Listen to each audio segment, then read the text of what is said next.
கற்றது உலகளவாகவும் கல்லாதது கைமண்டளவாகவும் இருக்கிறது. Hello everyone, எல்லாரும் எப்படி இருக்கீங்க? நல்லா இருக்கீங்களா? இந்த வீடியோ உங்ககிட்ட பேசணும் அப்படின்னு நீங்கள் டாபிக் என்ன அப்படின்னு பார்த்தீங்கன்னா, கிட்டத்தட்ட எந்த விஷயம் நடக்கக்கூடாது அப்படின்ட்டு நம்ம பேசிகிட்டு இருக்கோமோ அந்த விஷயம் ஒரு சில இடங்களில் சில நேரம் நடக்கும்போது ரொம்பவே மனசு கஷ்டமாக இருக்குது. இன்றைக்கும் அந்த மாதிரியான ஒரு மிகப்பெரிய ஸ்கேம் பற்றி தான் இந்த வீடியோ உங்ககிட்ட நான் பேசணும் அப்படின்னு நினைக்கிறேன். ஸ்கேம்ஸ் பற்றி கிட்டத்தட்ட பல வருஷமாக பேசிட்டு வந்துட்டுருக்கேன். பட் ஸ்டில் இது வந்து ஒரு ரிப்பீட்டேட்டிவாக ஒரு ஸ்கேம் ஒன்று வந்து நடந்துட்டுருக்கு. அந்த ஸ்கேமுக்கு பின்னாடி இருக்கிற சில விஷயங்கள் பற்றியும் இந்த வீடியோவில் நான் வந்து டிஸ்கஸ் பண்ணணும் அப்படின்னு நினைக்கிறேன். முக்கியமாக எல்லா ஸ்கேம்ஸில் நிறைய ஸ்கேம்ஸ் நடக்கிற ஒரு மேஜர் பாயிண்ட் எங்கெங்கே இருக்குது அப்படின்னு பார்த்தீங்கன்னா இந்த சோஷியல் மீடியா தான். வாட்ஸ்அப், டெலிகிராம் அப்படின்ட்டு மேஜராக டெலிகிராம் வந்து நிறைய இந்த லிங்க்கு, ஏபிகே ஃபைல் இது எல்லாமே அது மூலியமாக தான் நிறைய இடத்துல வந்து ஷேர் ஆகுது. ஸோ அந்த மாதிரி இருக்கிற பட்சத்தில் ரீசெண்டாக ஒருத்தர் வந்து ஒரு 25 நாளில் ஒருத்தருடைய வாழ்க்கையே வந்து மாறி இருக்கு அப்படின்னு சொன்னால் உங்களால் நம்ப முடியுமா? ஒரு 34 வயசு நபருங்க, ஓகேங்களா? ஒரு 34 வயசில் நீங்கள் எத்தனை பேர், நிறைய பேர் என் வீடியோஸ் பார்த்துட்டு இருக்கீங்க. 34 ஏஜில் இருக்கிற ஒருத்தர், ஓகேங்களா? ஸோ அவருக்கு வந்து ஒரு லேண்ட் இருக்குது, கார் இருக்குது.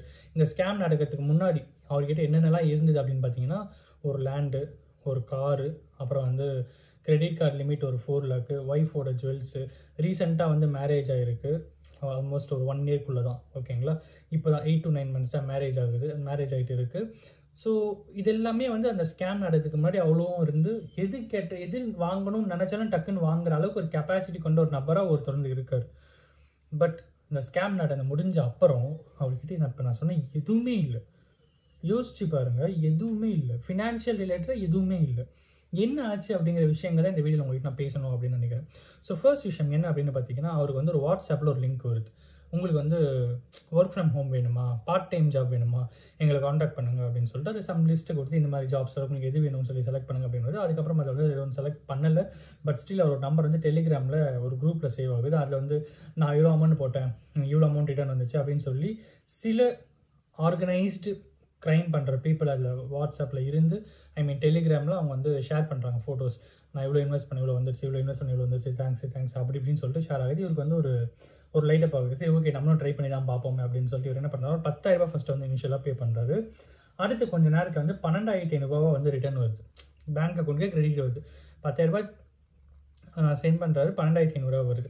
அதுக்கடுத்து என்ன ஆகுது அப்படின்னு பார்த்தீங்கன்னா, நான் பரவாயில்ல நல்லா இருக்குது அப்படின்னு சொல்லிட்டு 20,000 போடுறாரு, 41,000 கிரெடிட் வருது.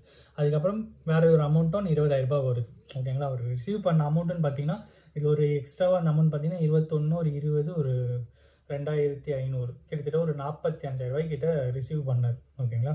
ஸோ அதுக்கப்புறம் தான் கேமே ஸ்டார்ட் ஆகுது. அதுக்கப்புறம் என்ன பண்ணுறாருன்னா, ஆசை யாரை தான் விட்டுது, ஆசை கூட விடுது இல்லையோ, பேராசை எத்தனை பேரை விடும்னு தெரியல. 1 lakh போடுறாரு. அதுக்கப்புறம் வந்து அமௌண்ட் லாக் ஆகுது. இந்த அமௌண்ட் நீங்கள் எடுக்கணும்னா 3 lakh போடுங்க அப்படின்றாங்க. 3 lakh போடுறாரு. திருப்பி அமௌண்ட் லாக் ஆகுது. இந்த அமௌண்ட் நீங்கள் எடுக்கணும்னா ஒரு 7 lakh, ஒரு 8 lakh கிட்ட போடுங்க அப்படின்றாங்க. 8 lakh போடுறாரு, அதுவும் லாக் ஆகுது. இந்த அமௌண்ட் எடுக்கணும் நீங்கள் வந்து 16 lakh போடுங்க அப்படின்றாரு. 8லேருந்து அப்படியே டபுள் 1, 3, 8, 16 lakh போடுன்றாரு. உள்ளே போடுறாரு, அதுவும் லாக் ஆகுது. இதுலேயே அவருக்கு வந்து ஒரு 30 lakhs கண்டு லாக் ஆகிடுச்சு. ஸோ அதுக்கப்புறம் என்ன, 30 lakhs நீங்கள் எடுக்கணும் அப்படின்னா நீங்கள் வந்து டிடிஎஸ் பே பண்ணணும் அப்படின்றாரு. இதில் இருக்கிற சில விஷயங்களை நான் வந்து உங்களுக்கு அப்புறமா ஃபர்தராக டிஸ்கஸ் பண்ணுறேன். டிடிஎஸ் இருக்குது, அந்த அமௌண்ட் வந்து 30 lakh வந்து 17 lakh டிடிஎஸ், அந்த அமௌண்ட் நீங்கள் காட்டணும் அப்படின்னா இவருக்கு வந்து டவுட் வருது, என்ன இது அப்படி இப்படின்னு சொல்லி பேச ஆரம்பிக்கிறார். அப்போது அந்த குரூப்பில் இருக்கிற ஒருத்தனே வந்து, ஆமாம் ப்ரோ, எனக்கு இந்த மாதிரி தான் பண்ணாங்க, நான் அமௌண்ட்டு போட்டேன், அப்புறம் எனக்கு 70 lakhs ரிட்டர்ன் வந்துருச்சு அப்படின்ற மாதிரி ஒருத்தன் காண்டாக்ட் பண்ணி பேசியிருக்கான்.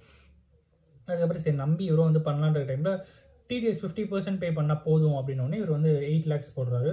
அந்த அமௌண்ட்டு லாக் ஆகுது. உங்களுக்கு வந்து ஃபுல் அமௌண்ட் பே பண்ணதான், ஃபுல் அமௌண்ட் டிடிஎஸ் நீங்கள் பே பண்ணணும் அப்படின்ற மாதிரி சில விஷயங்கள் சொல்லி திருப்பியும் ஒரு அமௌண்ட்டை போடுறாரு, ஓகேங்களா? ஸோ போட்டு மொத்தம் கிட்டத்தட்ட ஒரு 53 லட்ச ரூபா, 53லேருந்து 58 லட்ச ரூபாய் கிட்ட உள்ள அவரோட அமௌண்ட்டு போயிட்டு லாக் ஆகிடுது. லாக் ஆன அப்புறம் இன்னைக்கு வரைக்கும் அவரால் எதுவுமே பண்ண முடியல. So over the period of டைம்ல இது வந்து ஸ்கேமாக இருக்குது அப்படின்ற மாதிரி அந்த டெலிகிராமில் அனுப்புறாரு. அதோடு இவர் வந்து எக்ஸிட் பண்ணுறாங்க. மொத்த நம்பர்ஸ் பிளாக் ஆகுது. எதுவுமே இல்லை, எந்த டிரான்சாக்ஷன்ஸுமே இல்லை. பேர் என்ன அப்படின்னு பார்த்தீங்கன்னா நியூசிலாந்து மெர்கன்டைல் அப்படிங்கிற ஒரு கம்பெனி, ஓகேங்களா? அது வந்து ஃபேக். ஆக்சுவலி அப்படி ஒரு உண்மையான கம்பெனி இருக்கா அப்படின்னு எனக்கு தெரியாது.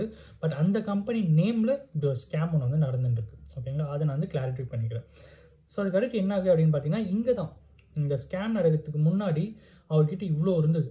இந்த ஸ்கேம் நடக்கிறது முடிஞ்ச அப்புறம் அவரோட லைஃபே கேள்விக்குறியாக இருக்குது. அவர்கிட்ட ஒரே ஒரு பர்சனல் லோன் மட்டும் தான் அப்போ இருந்திருக்கு. பட் இப்போது இந்த 58 லட்சம் எப்படி ரெடி பண்ணியிருக்காருன்னு பார்த்தீங்கன்னா, அவரோட இடத்த விற்று, காரை விற்று, கிரெடிட் கார்டில் 4 லட்ச ரூபா ஸ்வைப் பண்ணி, அவங்க ஒய்ஃபோட நகையை ப்ளெட்ஜ் பண்ணி, வெளியே நிறைய கடன் வாங்கி, மீட்ரு வட்டி, கந்து வட்டின்னு கடன் வாங்கி, இவ்வளோ விஷயத்த பண்ணி ஒரு 58 லட்ச ரூபா வந்து எடுத்துகிட்டு போயிட்டு எவனோ ஒருத்தங்கிட்ட கொடுத்துட்டு இன்றைக்கி ஒரு லைஃபையே கிட்டத்தட்ட தொலைச்சிட்டு உட்காந்துட்டு இருக்காரு. இதெல்லாம் பார்க்கும்போது ரொம்பவே வந்து கஷ்டமாக இருக்குது. இந்த டிடிஎஸ் கான்செப்ட் அப்படின்ற ஒரு கான்செப்ட் இருக்குது. அது மாதிரி இன்னொரு விஷயமா சொல்கிறேன். ஃபர்ஸ்ட் இந்த டிடிஎஸ் கான்செப்ட் சொல்லிடுறேன். டிடிஎஸ் அப்படிங்கிறது வந்து நீங்கள் யார்கிட்ட இருந்தால் உங்களுக்கு வர வேண்டிய அமௌண்ட்டில் அவங்க அந்த அமௌண்ட் கொடுக்க வேண்டிய அமௌண்ட்டில் பிடிச்சிக்கிட்டு தான் டிடிஎஸ் அமௌண்ட்டை பிடிச்சிட்டு தான் பேலன்ஸ் அமௌண்ட்டை கொடுப்பாங்க. ஃபார் எக்ஸாம்பிள் இப்போ நான் வந்து உங்களுக்கு ஒரு அமௌண்ட்டை பே பண்ணணும் அப்படின்ற ஒரு நிர்பந்தம் இருக்குது. லைக் ஏதாவது டிரான்சாக்ஷன்ஸ் பண்ணிருக்கலாம், இங்கிட்ட நீங்கள் எம்ப்ளாயாக இருக்கலாம். அந்த பட்சத்தில் நான் வந்து உங்களுக்கு டிடிஎஸ் கொடுக்கணும், டிடிஎஸ் டிடெக்ட் பண்ணணும் அப்படிங்கிற ஒரு நிர்பந்தம் இருக்குது. நான் உங்களுக்கு வந்து ஒரு பேமெண்ட் கொடுக்கணும், அந்த பேமெண்ட் தான் நான் டிடிஎஸ் டிடெக்ட் பண்ணணும். ஸோ இங்கே என்ன ஆகும் அப்படின்னு பார்த்தீங்கன்னா, நான் உங்களுக்கு கொடுக்குற அமௌண்ட்டில் அந்த டிடிஎஸை பிடிச்சிக்கிட்டு பேலன்ஸ் அமௌண்ட் உங்ககிட்ட கொடுப்பேன். உங்ககிட்டே வந்து நான் டிடிஎஸ் கொடுக்கணும், நீ என்கிட்ட காசு கொடுன்னு சொல்லி அவங்ககிட்ட கேட்கக்கூடாது. அது வந்து இல்லீகல். ஓகேங்களா? யார் பேமெண்ட்டை கொடுக்கணுமோ அவங்க தான் டிடிஎஸ் பிடிக்கணும். யாருக்கு பேமெண்ட்டை கொடுக்கணுமோ அவங்க டிடிஎஸ் அமௌண்ட்டை கொடுக்கக்கூடாது. ஓகேங்களா? அது வந்து இல்லீகல். ஸோ இந்த ஒரு விஷயம் இருக்குது. இன்னொரு விஷயம் என்ன அப்படின்னு பார்த்தீங்கன்னா, பேசிக் கான்செப்ட். ப்ரைவேட்டாக வந்து ஒருத்தன் பார்ட் டைம் ஜாப் இருக்குது அப்படின்னு சொல்கிறான்னா, அல்டிமேட்டாக பணம் சம்பாதிக்கிறது தான் நம்ம வேலைக்கே போகணும். இங்கே யாருமே வந்து பணத்தை வாங்கிக்கிட்டு வேலையை கொடுக்க மாட்டாங்க. நான் நிறைய தடவை சொல்லியிருக்கேன். இதுலேயே நிறைய பேர் வந்து ஏன் ஏமாறுறாங்கன்னு எனக்கு வந்து தெரியும். சுத்தமாக பேசிக்லெஸ் கான்செப்டாக இருக்குது. இதுலேயுமே நிறைய பேர் வந்து ஏமாந்துட்டுருக்காங்க. இவ்வளோ பெரிய ஸ்கேமிங் வந்து நடந்துருக்கு அப்படிங்கிறது வந்து ரொம்ப கஷ்டமான ஒரு விஷயமா இருக்குது. இன்றைக்கி இதை நான் உங்ககிட்ட ஷேர் பண்ணோம் அப்படின்னு நினச்சி இந்த வீடியோ மூலிமா ஒருத்தருக்கு நாலேஜ் எங்கே இருக்குன்னு சொல்லி நான் நம்புகிறேன். Thank you so much.